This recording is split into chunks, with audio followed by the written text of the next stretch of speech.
Mi nombre es Paulette Desormeaux, soy cofundadora de La Pública en Chile y tengo el tremendo placer de moderar esta mesa para ustedes. Todas las investigaciones que van a conocer son realmente espectaculares. Van a tener 15 minutos para contar el cómo lo hicieron cada uno de ustedes. Los voy a ir presentando a la medida que vayan ustedes exponiendo y luego vamos a tener un tiempo para preguntas o hacer algunos comentarios. Voy a partir con mi compatriota Nicolás Sepúlveda. Él es periodista de CIPER, ha sido reportero de educación y política en Radio Bio Bio y en los medios digitales El Dínamo y El Mostrador. En el año 2019 ganó el premio Pobre, el que no cambia de mirada, por su investigación sobre un informe oculto que revelaba los abusos a menores que estaban en hogares bajo protección del Estado. También ha sido seleccionado y finalista del Premio Periodismo de Excelencia de la Universidad Alberto Hurtado, que es el más importante en Chile durante 3 años, y el año 2019 ganó ese premio en la categoría de Periodismo de Investigación y Mejor Reportaje Escrito por la serie de reportajes sobre medidores inteligentes de electricidad, concurso del cual fui jurada, así que conozco bien su trabajo.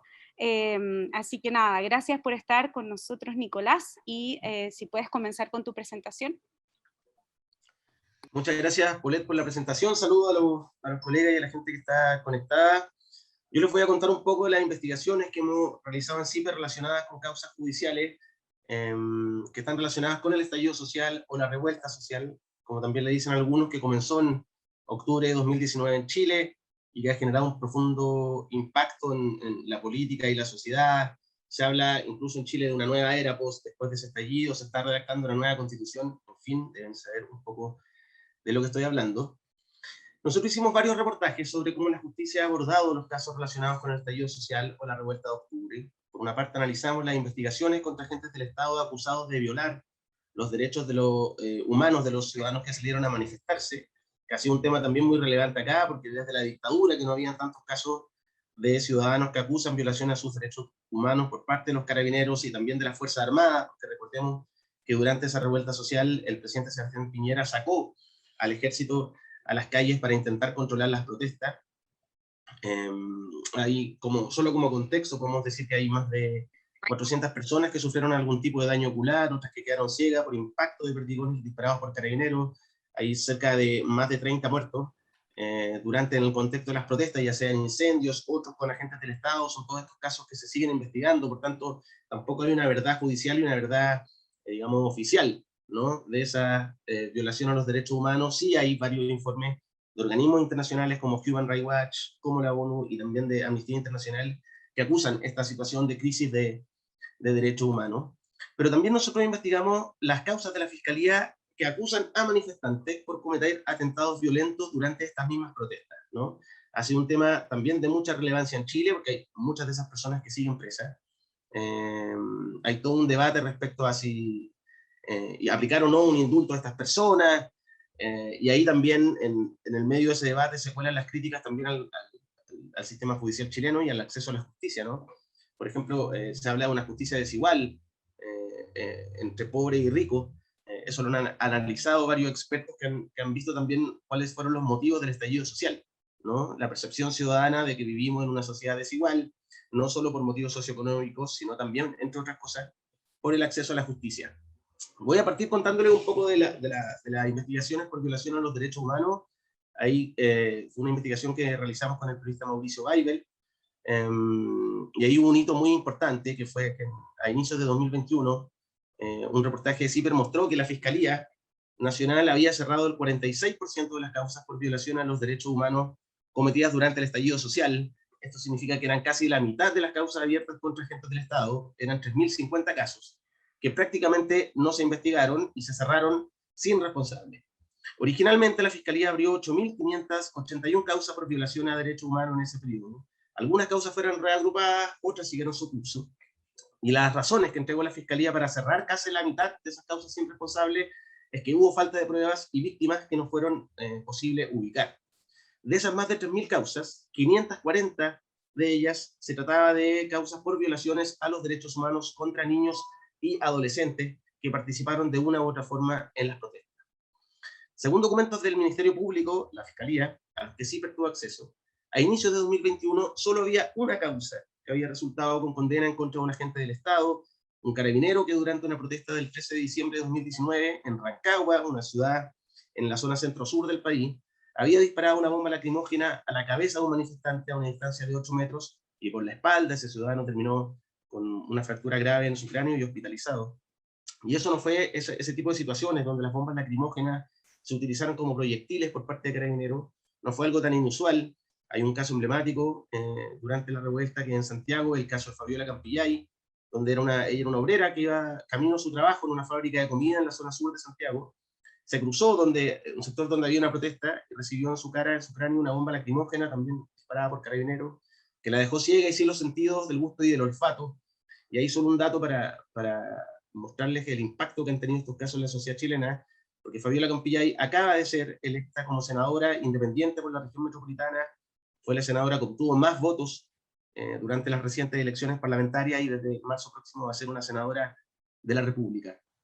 Según cifras de la Fiscalía de enero de este año, existían registros de 97 agentes del Estado que estaban formalizados por la justicia, ¿vale? Causas judiciales, 92 funcionarios de Carabineros, 4 del Ejército y 1 de la Armada. Esto a pesar de que la misma Fiscalía tenía identificado desde el año 2020 al menos a 466 uniformados que presuntamente participaron en estas violaciones de derechos humanos. Nosotros conversamos ahí con Imaí Ortiz, que es la directora de la Unidad de Derechos Humanos de la Fiscalía, quien nos señaló que antes de proceder a las formalizaciones de estos agentes del Estado, el Ministerio Público debía contar con antecedentes suficientes para sostener su imputación, aquí la estoy citando textual, y agregó que no siempre es posible contar con los elementos de prueba necesarios, ¿no? Ahí aparece el problema de los investigadores y también de cómo las Fuerzas Armadas y los Carabineros colaboran con estas investigaciones judiciales. Desde el estallido social en adelante, también en Chile hay un debate que ha calado profundo y que sigue en curso, que tiene que ver con la autonomía de los carabineros, de las policías y de las Fuerzas Armadas respecto del poder civil. La funcionaria de la Fiscalía, Imaí Ortiz, dijo así también que había una falta de recursos en las policías que impide realizar con prontitud las diligencias y que además también la pandemia había obligado a suspender peritajes. Por ejemplo, y este es un asunto bien importante en las investigaciones por violación a los derechos humanos, estaba suspendida la aplicación del protocolo de Estambul, que es un procedimiento clínico y psicológico que se utiliza mundialmente para determinar la existencia de torturas, ¿no? Que fueron una de las acusaciones principales contra la Fuerza Armada y Carabineros, que durante las detenciones se había torturado a manifestantes. Hay unos casos bien críticos en sectores periféricos de Santiago, en las poblaciones más populares, donde se acusa a Carabineros de tortura contra detenidos que en su mayoría son jóvenes de sectores populares.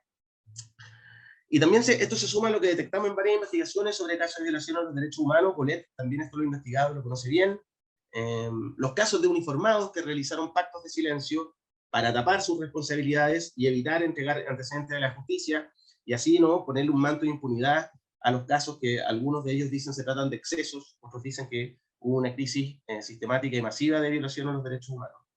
Esto ha tenido consecuencias, y esto era interesante destacarlo porque muestra cómo el trabajo periodístico puede influir también en el acceso a la justicia y lo que pasa con estas causas judiciales. En abril de 2021, el juez español Baltasar Garzón y la Comisión Chilena de Derechos Humanos acusaron al presidente Sebastián Piñera en la Corte Penal Internacional por crímenes de lesa humanidad. Y uno de los argumentos de esa acusación, de este proceso judicial en la justicia internacional que sigue su curso, es el cierre de más de 3.000 causas sin responsables. Pero eso también se modificó después que publicamos algunos reportajes, porque en mayo pasado el fiscal nacional Jorge Abbott señaló que las causas que habían sido cerradas sin investigarse, sin identificar a los responsables, iban a ser reabiertas para poder revisar si es que había nuevos antecedentes o se había hecho algo mal en esas investigaciones judiciales, y si era posible ahora reabrirlas y volver a, digamos, investigarlas para poder tener acceso a la justicia y saber efectivamente qué pasó en esos casos. Y respecto a las segundas investigaciones que realizamos relacionadas con los presos de la revuelta, yo les contaba que existía un debate sobre qué hacer con estas personas presas. Desde octubre de 2019 en adelante han sido cientos las personas que han pasado por las cárceles chilenas acusadas de cometer delitos durante las protestas, ¿no? Si nosotros ponemos en una balanza a los uniformados procesados por violación a los derechos humanos versus los ciudadanos que han sido procesados por acusados de atentados, quema por instalación de barricadas, quema de locales comerciales, de bancos, etc. Son mucho más, por goleada, diría yo, la diferencia, aquellos ciudadanos acusados de cometer este delito versus los uniformados que han sido procesados. En este contexto, un grupo de parlamentarios de izquierda levantó una propuesta en el Congreso para indultar a estos presos de la revuelta. El argumento es que los delitos se cometieron en medio de un estado de conmoción nacional y donde los agentes del Estado, como carabineros y militares, estaban cometiendo violaciones a los derechos humanos de quienes salían a manifestarse. Uno de los principales problemas de ese debate fue la falta de insumo de información que aclarara cuál era la situación de estas personas, ¿no? Había una falta de transparencia y un manejo también algo mañoso de las cifras. Por ejemplo, durante 2021 no era claro el número de personas que permanecían en las cárceles. La Fiscalía, por ejemplo, hizo pública una cifra que señalaba que eran solo 25 personas las personas que permanecían presas en cárceles, pero era una cifra engañosa, y eso lo detectamos cuando nos pusimos a investigar este tema, porque esa cifra cambiaba si se modificaba la metodología, ¿no? Si se, por ejemplo, en la fecha, ¿cuándo se consideraba que había terminado la revuelta? Si uno modificaba la fecha y alargaba un par de meses, en realidad, y fue lo que detectamos nosotros a agosto de este año, que eran 77 las personas que en realidad estaban presas por delitos asociados a la revuelta social y no 25. En un minuto también hubo informes de la Corte Suprema y del gobierno que también le quitaban la gravedad a esta situación. En algún momento se dijo que solo 5 personas seguían presas. Eso no era cierto, y eso pudimos demostrar que no era cierto con un trabajo que fue bastante complejo, porque ni la Gendarmería, ni el Poder Judicial, ni el gobierno accedieron a las peticiones que nosotros hicimos por transparencia de decirnos cuántas eran las personas que estaban en las cárceles acusados de delitos cometidos durante la protesta social. Entonces lo que hicimos fue revisar una a una miles de causas judiciales por saqueo, por violencia y por ataque a la policía, y acceder también a registros confidenciales de la Gendarmería y el Poder Judicial para ir chequeando uno a uno la situación de sus presos. Esa investigación inicial, la que determinó que en realidad eran más de 70 personas las que seguían en las cárceles chilenas, nos sirvió también para después desmontar una serie de mitos que había respecto a estos presos de la revuelta. Por ejemplo, desde el gobierno y desde dirigentes políticos interesados en que no prosperara este indulto, decían que en realidad la mayoría de las personas que estaban presas eran delincuentes comunes, que tenían ligado a causas de narcotráfico, y que en rigor no eran ciudadanos que habían salido a manifestarse de forma violenta, sino que eran personas delincuentes que se aprovechaban de las protestas. Cuando nosotros revisamos una a una las causas y los historiales de estas personas que estaban detenidas, nos dimos cuenta que en realidad más de 2/3 de esas personas no tenían ningún tipo de antecedente penal y nunca habían pisado una cárcel chilena. Solo había una persona ligada por alguna parte a una causa de narcotráfico, que tenía que ver que cuando la allanaron en su casa por haber participado en el saqueo de un supermercado, encontraron en su velador ciertas cantidades de droga, ¿no? Eso era muy distinto a cuando los dirigentes políticos en Chile nos decían que en realidad la gran parte de los presos eran todos narcotraficantes, ¿no? También encontramos un patrón analizando esta historia, y fue que la gran mayoría de estos presos de la revuelta eran hombres jóvenes que provenían de comunas populares en centros urbanos del país. Y un factor que ha sido muy importante en esta discusión ha sido cómo opera la justicia en Chile. Porque buena parte de los presos que seguían en prisión preventiva, que es una medida cautelar que existe en Chile para evitar que un acusado se fugue en medio de un proceso de investigación judicial, habían personas que llevaban más de 2 años en prisión preventiva, es decir, solo estaban acusados por la Fiscalía, pero no se había realizado ningún juicio que demostrara su culpabilidad. Hay varios casos ya, casi toda la semana nos enteramos de casos de personas que son absueltas en los juicios por falta de pruebas, porque no se pudo demostrar su culpabilidad de los delitos que se le achacan, y son personas que pasaron 1 año, 2 años ya en prisión preventiva, ¿no? Y a pesar de que fueron declarados inocentes. También hay otros casos de personas que han sido absueltas por falta de pruebas, como han sido algunos casos de jóvenes acusados de atentados contra estaciones del metro. Y hay otro caso también que hace poco se anuló un juicio y se está investigando nuevamente, donde 3 jóvenes fueron acusados de incendiar un hotel en el centro de Santiago, y las pruebas que ahí se utilizaron fueron testimonios de carabineros infiltrados en las marchas, que se hacían pasar por encapuchados y estaban también en los lugares donde se cometían estos delitos, ¿no?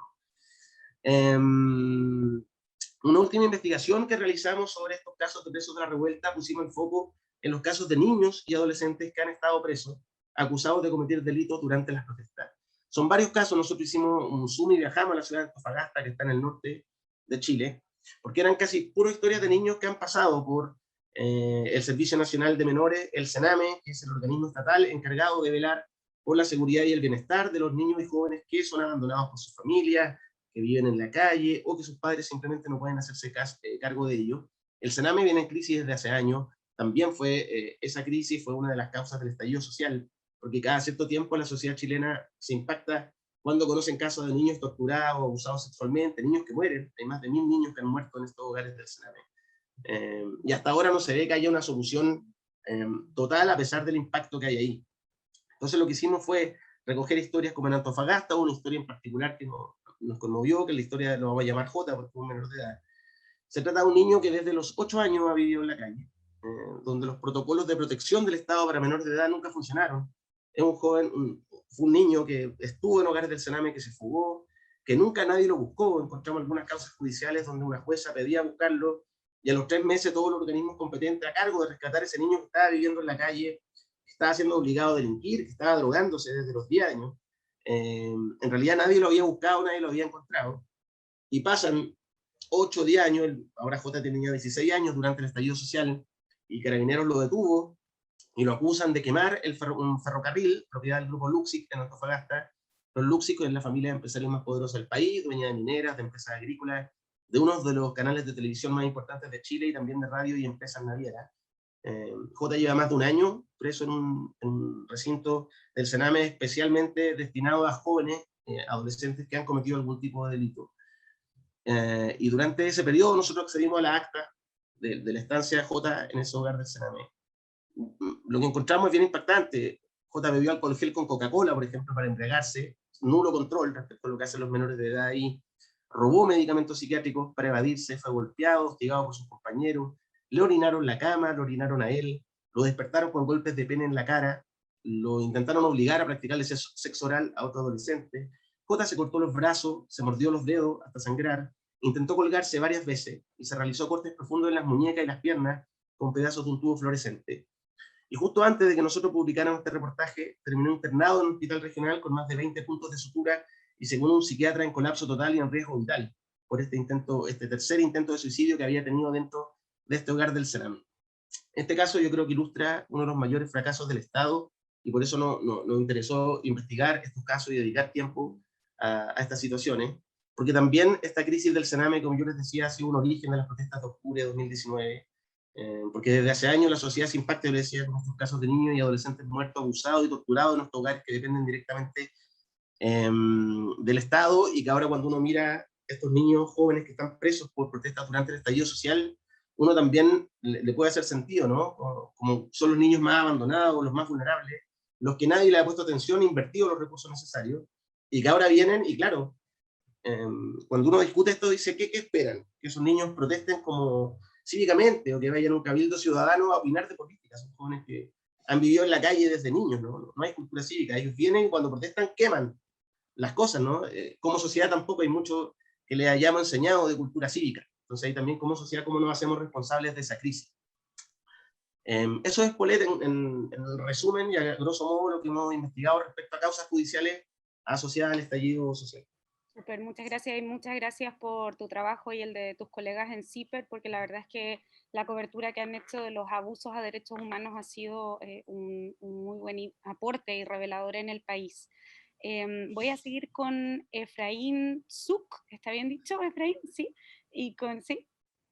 Y con Darwin Franco, ellos son miembros de Quinto Elemento Lab y participaron en una serie de 7 investigaciones que forma parte del especial Crisis Forense, cuya coordinación del proyecto estuvo a cargo de Marcela Turati, que es esta periodista especializada en cobertura de derechos humanos y cofundadora de Quinto Elemento Lab. Así es que, bueno, entiendo que entre los dos van a presentar, tienen 15 minutos. Así que les escuchamos. Hola, muy buenas tardes. Muchísimas gracias por el espacio para platicar de este proyecto. Yo soy Efraín Zuc y bueno, quisiéramos platicarles justo el especial Crisis Forense. Tenemos una presentación, así que voy a compartirles la pantalla para hablar un poquito de esta investigación. Por favor, avísenme si ya la pueden ver. Sí, se puede ver. Perfecto. A ver. Es lo que tengo ahorita problemas para... Ok, perdón, estamos justo en el final de la presentación. Listo. Ok, la investigación crisis forense, el contexto mexicano es un contexto complejo, ¿no? Quisiéramos hablarles justo de por qué decidimos realizar esta investigación antes de cualquier cosa y bueno, tenemos que justo a partir de la estrategia de seguridad que fue lanzada por el presidente Felipe Calderón a finales de 2006, una estrategia de combate frontal al crimen organizado con fuerzas armadas, pues empezaron a registrar graves violaciones a derechos humanos que tanto organismos internacionales como organizaciones de la sociedad civil y por supuesto periodistas han ido documentando, ¿no? En este caso, parte del contexto esencial es el hallazgo de más de 2.000 fosas clandestinas, que fue también una investigación realizada por Quinto Elemento Lab. Y bueno, al cierre del año pasado, habían aproximadamente 70,000 personas desaparecidas en el país y esto nos habla de una gran crisis de derechos humanos. A la par, varios periodistas en distintas partes del país habían registrado colapsos del sistema forense, digamos, como a escala estatal, de morgues que estaban saturadas una y otra vez y de masacres muy grandes en las que no se lograban identificar a las personas, ¿no? Entonces, digamos que en ese contexto surge la hipótesis de investigación, ¿no? Como las preguntas de querer saber, ¿no? ¿Cuántas personas había en el país que estaban sin identificar?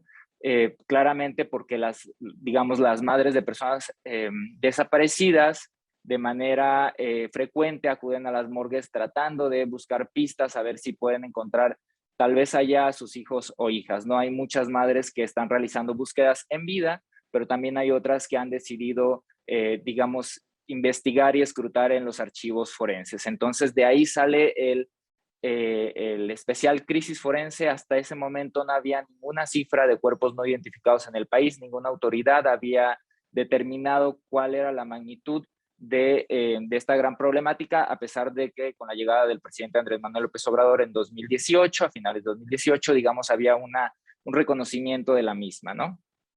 Perdón. Entonces, nos dispusimos a investigar. Sabíamos que las morgues de México estaban rebasadas, que recibían más cadáveres de los que pueden almacenar y muchos más de los que pueden identificar. La metodología que utilizamos, digamos que fueron dos tipos de trabajo. El que yo les voy a platicar es un trabajo que tiene que ver con acceso a la información y datos. Realizamos peticiones de acceso a la información pública a todo el país. Desarrollamos una metodología para homologar y poder definir qué, digamos, entre los hallazgos que habían tenido las fiscalías y digamos, lo que habían recibido las morgues en el país, podríamos entender que era un cuerpo, que eso fue muy complicado en el contexto mexicano porque hay muchos hallazgos, por ejemplo, de cientos, decenas de miles incluso de fragmentos y restos óseos, y desarrollamos justo esta metodología para poder investigar y obtener esos archivos y después presentarlos en una base de datos. Finalmente, el resultado, que este fue el dato, digamos, inédito que no se conocía en el país, es que al cierre de 2019 habían al menos 38,891 cuerpos que habían pasado por los servicios médicos forenses en el país, o sea, que estaban bajo el resguardo de las autoridades mexicanas, pero que no se les había devuelto la identidad. Y esto en el contexto mexicano es bastante grave porque justamente son cuerpos de personas que están siendo buscadas por sus familiares, recorriendo parajes, ¿no? Y buscando fosas clandestinas, arriesgando muchas veces su vida para poder encontrar a los seres queridos, y estos en muchas ocasiones, al menos 38,891 que registramos en ese momento, pues ya estaban bajo el resguardo de las autoridades mexicanas. Quisiéramos también mostrarles el sitio web. Lo que hicimos fue desarrollar un storytelling para contar esta historia de la crisis forense mexicana, que pueden consultar en quintoelab.org/crisis forense. Y algo también que fue muy relevante para esta investigación es que logramos indagar en los años en que ingresó cada uno de estos cuerpos al servicio médico forense, y como ustedes pueden ver, pues hay algunos que llevan más de 10 años bajo el resguardo de las autoridades mexicanas y que no se les había devuelto la identidad. También el sexo de estos cuerpos y datos importantes, algunas gráficas que les pongo aquí. como por estado, que también es una información que no se había publicado, no se sabía cuáles eran los estados que tenían una problemática mayor en cuanto a la crisis forense, a lo que llamamos la crisis forense en México, y algo esencial es en dónde estaban resguardados esos cuerpos, ¿no? Porque lo que nos encontramos es que el Estado mexicano en estos 14 años de guerra contra el narcotráfico, de estrategia de seguridad militarizada, pues se ha convertido en una maquinaria para inhumar cuerpos no identificados, ¿no? Esto, por supuesto, digamos, puede ser un obstáculo para la futura identificación de los cuerpos una vez que ya están enterrados, ¿no? Otra cosa más que realizamos en este proyecto fueron dos interactivos principales. El primero es este que están viendo en la pantalla, donde cualquier persona puede buscar por entidad federativa y podrá visualizar en una gráfica de barras el número de cuerpos que ingresaron por año, pero también el lugar de resguardo. En algunos casos también lo que siempre hemos reconocido es que este es un piso mínimo. En muchos casos las autoridades estatales no nos entregaron la información de manera completa y las familias también nos han dicho que el subregistro seguramente es más grande, ¿no? Algo que es lamentable es que a pesar de que hay un reconocimiento de la problemática, siguen llegando cuerpos sin identificar después del lanzamiento, obviamente, de esta investigación, ¿no?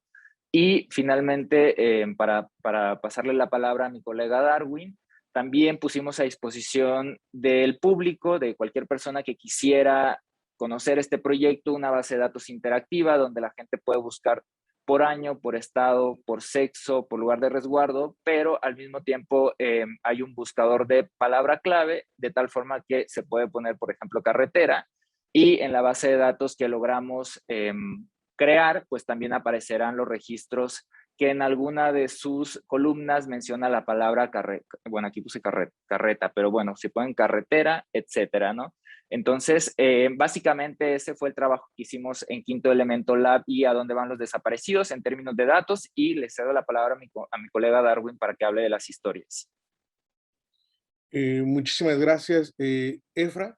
En razón para dar como cuenta también a la lucha, a las resistencias y la búsqueda que emprendieron la familia, este propio proyecto lo que generó fue una serie, digamos, de reportajes para dar cuenta de cómo se vive la crisis forense en el país, en diversos estados, pero también buscando cómo señalar de manera como muy concreta la posibilidad de que pudiéramos encontrar características que si bien, por ejemplo, ocurrían en algún estado, en realidad son parte, digamos, de este proceso que identificamos, tiene procesos burocráticos que coadyuvan a todo menos a lograr la identificación de las personas o de los cuerpos de las personas fallecidas o identificadas.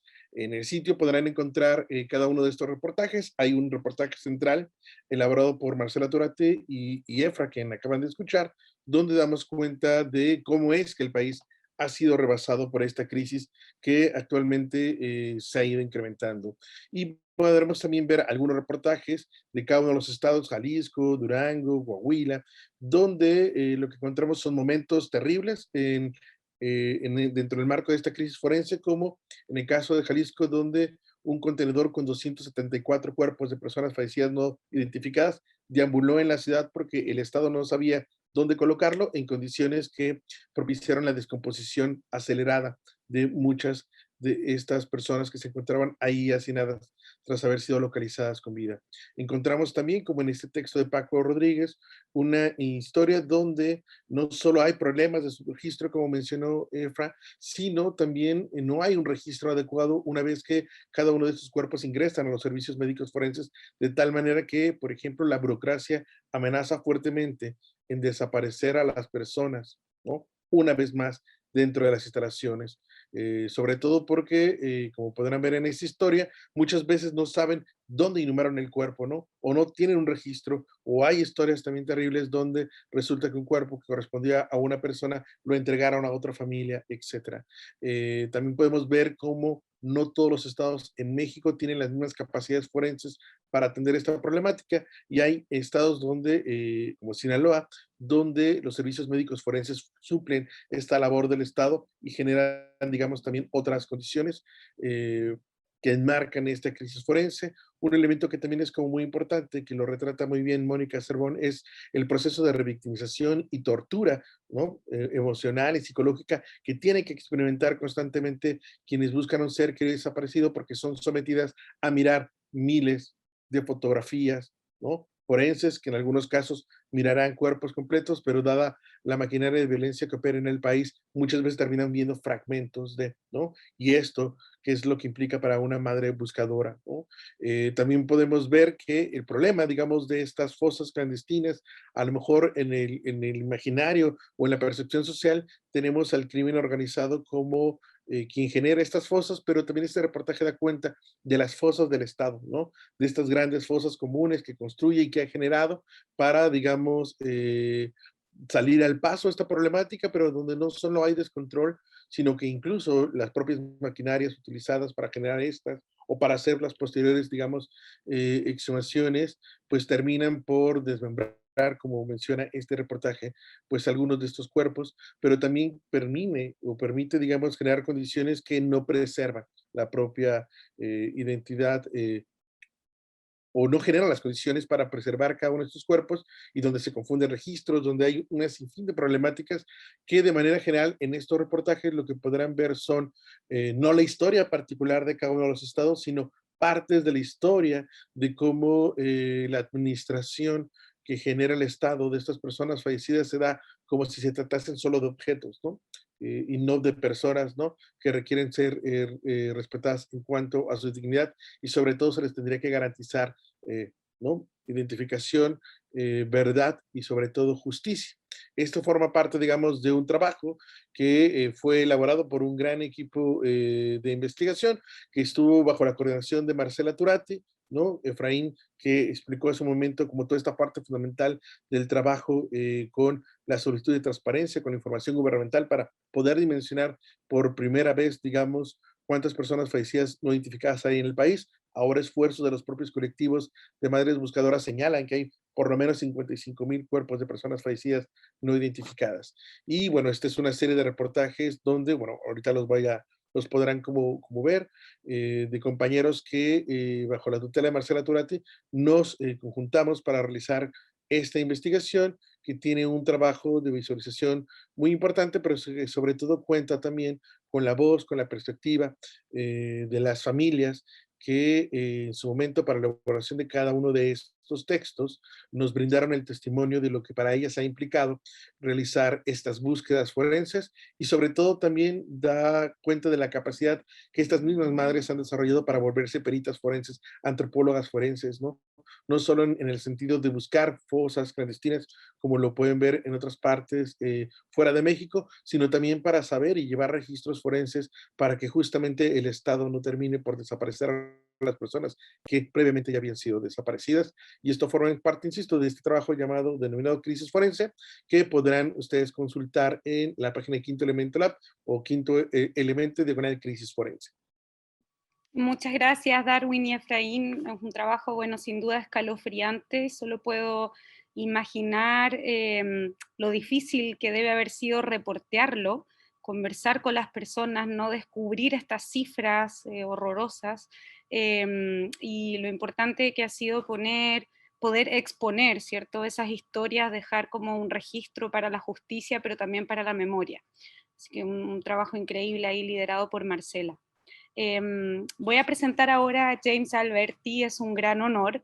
Está al lado mío, si puedes prender la cámara.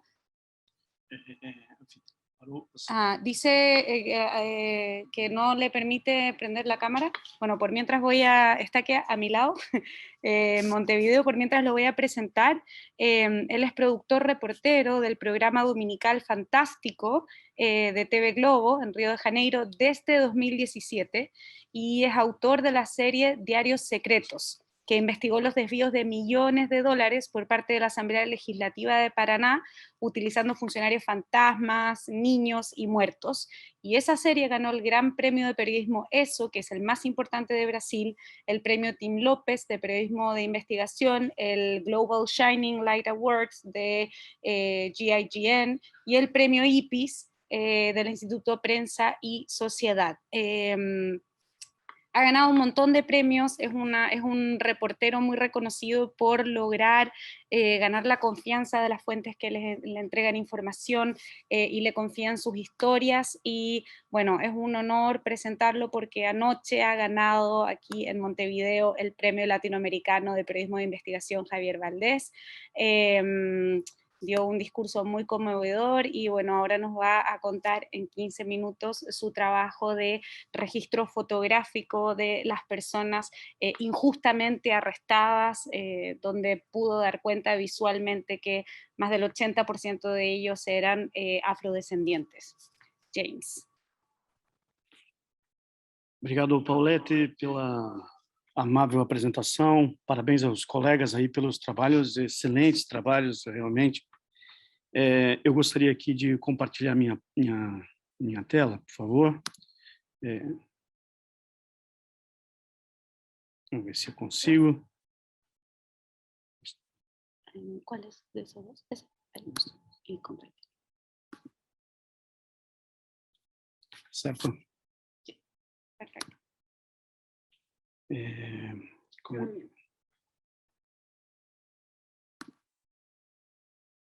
Estão vendo? Sim. Ok. Bom, eu trabalho num programa dominical, é o maior programa dominical da TV Globo do Brasil, e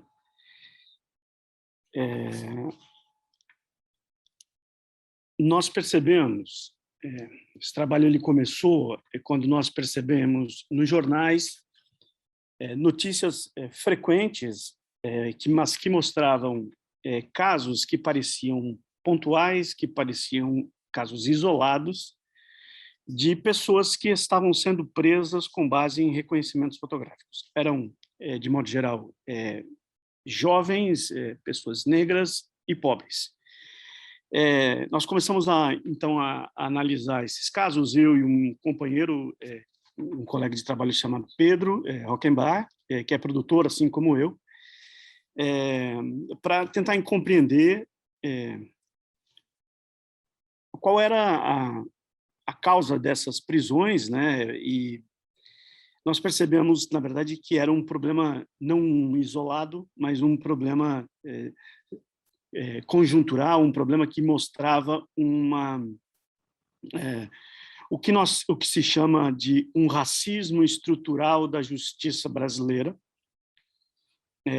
que envolvia a polícia, mas também o Ministério Público, também o Judiciário, e então pensamos em fazer um levantamento que mostrasse que nos mostrasse a dimensão, se isso estava acontecendo no Rio de Janeiro apenas, onde nós vimos aquelas notícias, ou se era um problema nacional, um problema do Brasil, e quem eram e por que eram aquelas pessoas que estavam presas.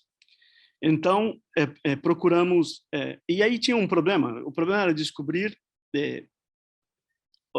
onde estavam esses dados, porque não existe um registro de pessoas presas por fotografia no judiciário.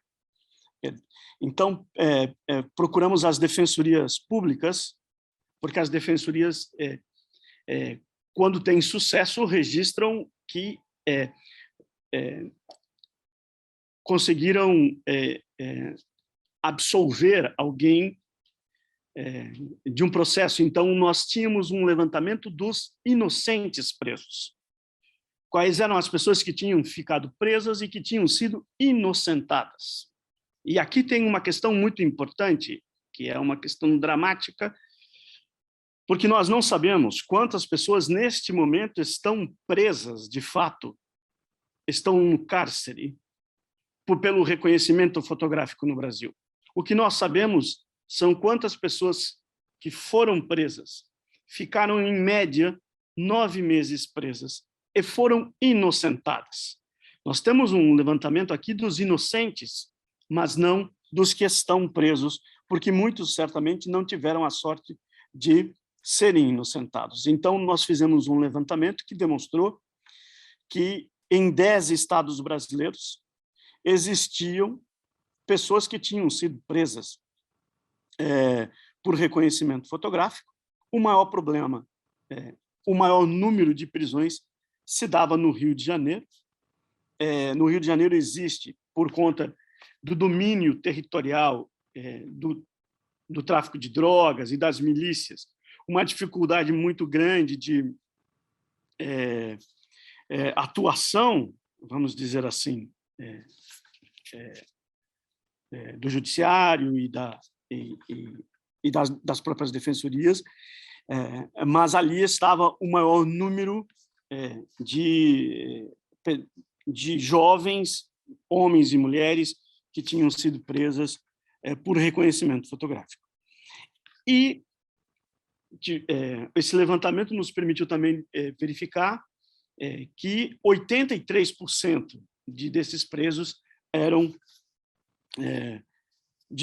negros, né, que mostra esse racismo estrutural. A partir disso, nós fomos atrás de conhecer quem eram essas pessoas. Então, um dos nossos personagens é, por exemplo, o Tiago. O Tiago ele foi preso 2 vezes e respondeu a 9 processos por roubo, assalto, e alguns deles ele sequer estava no Rio de Janeiro. Quer dizer, ele ficou preso durante 1 ano e 8 meses e, sistematicamente, todas as acusações foram sendo anuladas pela justiça. Porque ele conseguia provar, por exemplo, que quando aconteceu um assalto que ele tinha sido acusado, ele estava no carnaval em outra cidade, e ele tinha a foto do ônibus que ele tinha tomado com as pessoas, com as familiares deles, ele tinha fotografias ele brincando o carnaval na outra cidade. Ainda assim, ele até hoje não conseguiu retirar a fotografia dele do catálogo de suspeitos. O catálogo de suspeitos das delegacias no Brasil, ele é formado sem nenhum critério. Ele é formado com fotografias da internet, ele é formado com fotografias de documentos que são apreendidos em operações. Quer dizer, não existe nenhum critério. E, embora exista um artigo da lei que diga que, para você fazer um reconhecimento, você precisa, como nos filmes que a gente costuma ver, colocar pessoas uma do lado da outra, o que acontece é que, quando acontece um crime e alguém vai reconhecer um suspeito, o sujeito olha no computador da polícia uma foto que às vezes vem da internet e diz assim: este é o acusado. Mas você pode ver que, como é difícil nessas fotos que aqui estão, o Tiago ele é diferente na primeira foto da terceira foto. É muito difícil você reconhecer alguém, e às vezes os reconhecimentos são feitos com fotos antigas. A pessoa era magra, e aí o tempo passa, ela fica gorda. Mas quem vai fazer o reconhecimento, faz o reconhecimento na fotografia da pessoa que está magra. Ou, por exemplo, a Yasmin. A Yasmin foi acusada de um assalto. Os assaltantes são os que estão nesta moto da terceira fotografia. Aí, certo dia, a Yasmin saiu de casa e ela não sabia que estava sendo acusada, porque esse é um detalhe também muito comum. As pessoas só ficam sabendo que estão sendo acusadas quando são presas, porque a pessoa é acusada na delegacia pelo reconhecimento fotográfico. A polícia não consegue localizar, porque é só um reconhecimento fotográfico, e então o processo corre, pede-se a prisão dessa pessoa, e a pessoa acaba sendo presa quando, por exemplo, Yasmin ia levar a filha, estava com a filha para ir ajustar um documento da filha, quando chega um carro policial e a prende. Ela fica presa durante 5 meses, não consegue amamentar a filha dela, e então, na primeira audiência com a justiça, Yasmin diz: não, eu não cometi crime nenhum, eu não sei porque eu estou sendo presa. Na primeira audiência na justiça, a vítima deste casal que está na moto diz que a assaltante tinha uma cicatriz no rosto. E a Yasmin estava de máscara, e então a juíza pede para que ela tire a máscara, ela tira a máscara, e aí a testemunha diz, não é esta pessoa que me assaltou, quem me assaltou foi outra pessoa. Mas a Yasmin estava presa já há 5 meses e não conseguiu mais amamentar a filha dela. O Jamerson, depois de ser preso 2 vezes, ele passou a fazer no telefone dele um diário de onde ele ia, com marcações do Google, porque foi preso na frente da filha dele. Então, todo lugar que ele ia, ele tirava uma fotografia, ele marcava que tinha estado naquele lugar, porque ele tinha medo de ser preso a qualquer momento de novo. É um trabalhador, faz instalações de internet, tinha medo de ser preso de novo, então ele fazia ali o seu catálogo de álibis para dizer, não, eu não cometi este assalto, aqui eu estava trabalhando, neste lugar, nesta hora, eu tirei aqui uma fotografia de onde eu estava.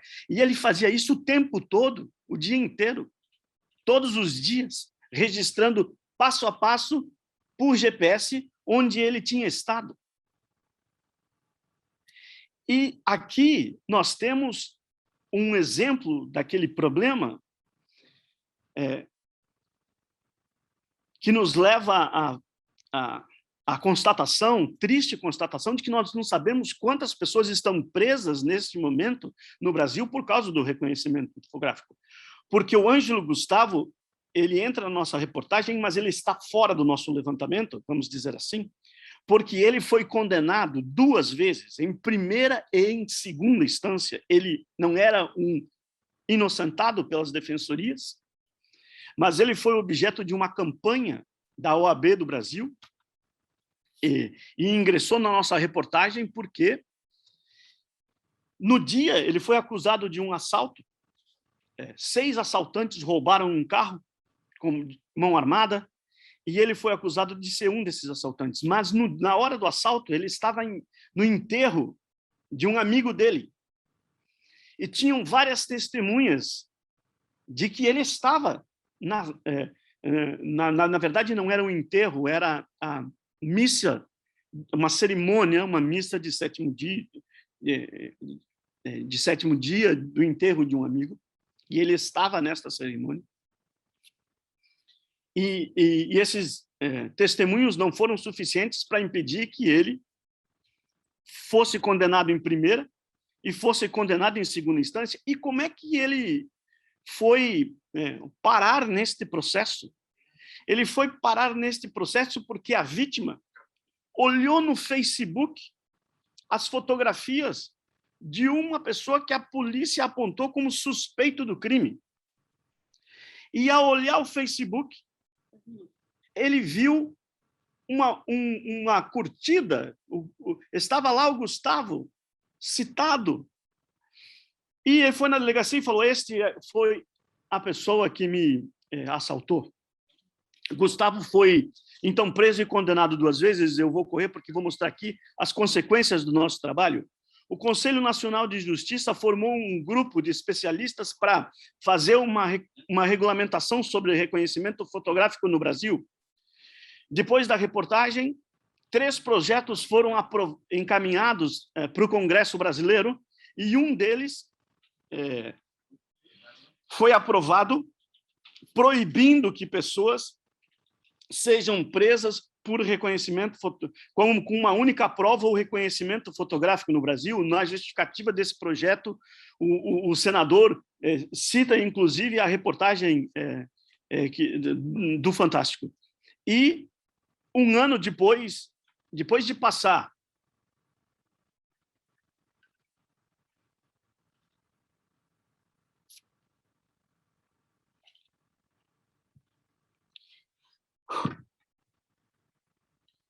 passar um ano preso, o Ângelo Gustavo foi inocentado.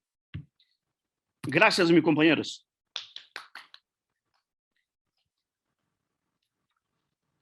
Vou parar o compartilhamento.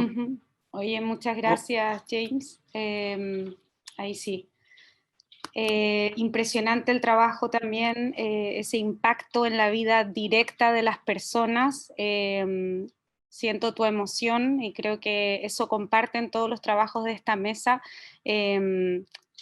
La relación directa con gente cuyos derechos han sido muy vulnerados, y la forma en la que el periodismo ahí también puede arrojar luz y movilizar a otros actores de la sociedad para que ojalá se generen cambios a nivel de política pública, tal como tú comentabas. Lamentablemente tengo que cerrar la mesa porque viene ahora otra, y no nos podemos pasar de las 4:05. Nos quedan 3 minutos, si es que alguno quiere comentar algo más en 1 minuto cada uno. Nico. Sí, no, solo decir que no te escucho. Un honor. Ahí, dale. ¿Se escucha? Sí. No, decir que es un honor estar acá con estos tremendos colegas. Estuve viendo las investigaciones, tanto de los colegas de Quinto Elemento como de James. Tremendos trabajos, nada, un orgullo, y qué bueno que sigamos haciendo buen periodismo, y qué bueno que esta instancia también nos permita conocer esos trabajos y también poder sacar lecciones de eso, y entre todos ¿no? retroalimentarnos y para mejorar el nivel del periodismo que hacemos en el continente. Gracias. Darwin, Efraín. Efra. Pues de nuevo agradecer el espacio, coincido totalmente con Nicolás y también nos llevamos muchas ideas y mucha inspiración para pues generar nuevas hipótesis de investigación, ¿no? Creo que si algo permite este tipo de espacios justamente es eso, ¿no? Como tener más ideas y recargarnos un poco las pilas esperando hacer un mejor trabajo también. James o Darwin. É uma honra muito grande, uma alegria muito grande. Eu só quero agradecer e parabenizar os meus colegas aí, excelentes trabalhos, impressionante o trabalho do pessoal ali do México. Olha, é um orgulho muito grande ser vencedor de um prêmio como esse, tendo tanta gente boa, de excelentes trabalhos como o de vocês. Só agradeço. Muito obrigado. Muchas gracias, James, y gracias a todos, y recordarles de que esta conversación, esta exposición va a quedar en el Facebook de IPIS, donde pueden ahí compartirlo también para el resto de los equipos que puedan ver el trabajo que hacen nuestros colegas a lo largo del continente. Muchísimas gracias por su participación y muchísimas felicitaciones y agradecimiento por su trabajo también en la protección de los derechos humanos. Hasta luego.